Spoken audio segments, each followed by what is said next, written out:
L'équipage de ce Boeing 747 est composé de 3 membres. Le commandant de bord à gauche, l'officier pilote de ligne à droite et l'officier mécanicien navigant à l'arrière. Les avions de ligne actuels sont le plus souvent pilotés à deux, le poste officier mécanicien navigant ayant disparu. Devant chaque siège pilote sont disposés les principaux instruments de pilotage et de navigation, permettant le maintien de l'attitude de l'avion, le contrôle de sa vitesse, de son cap ou bien de son altitude. Notez l'horizon artificiel au centre, plus gros que les autres et qui permet de visualiser l'orientation de l'avion dans l'espace. Au centre, un ensemble de cadrans permet de vérifier le bon fonctionnement des réacteurs, que cela soit leur régime de rotation ou la température des gaz en sortie. Chaque instrument est présent à 4 exemplaires, un pour chaque réacteur. Sur un appareil à équipage à 3 personnes, une partie de la surveillance des moteurs est effectuée par l'officier mécanicien navigant. Dans les appareils de la génération actuelle, la plupart des cadrans ont été remplacés par des écrans digitaux regroupant les informations pour l'équipage.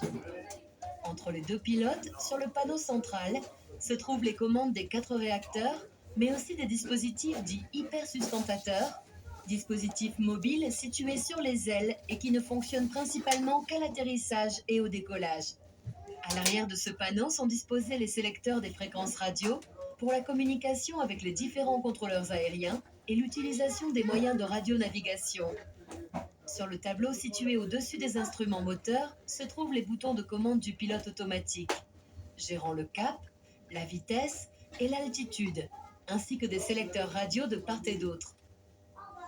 Le panneau supérieur comprend tout un ensemble de commandes, notamment des différents feux de navigation, des extincteurs, du dégivrage ou bien encore des essuie-glaces. La gestion des systèmes hydrauliques, électriques et pneumatiques de l'avion est effectuée par l'officier mécanicien navigant.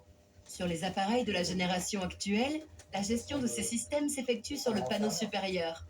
Les nombreux boutons situés à l'arrière de ce panneau sont des fusibles. Les postes de pilotage ont fortement évolué au cours de l'histoire de l'aviation. Celui de ce Boeing 747-100 est un témoin d'un avion de ligne ayant fait son premier vol au début des années 70. Bon vol sur ce Boeing 747.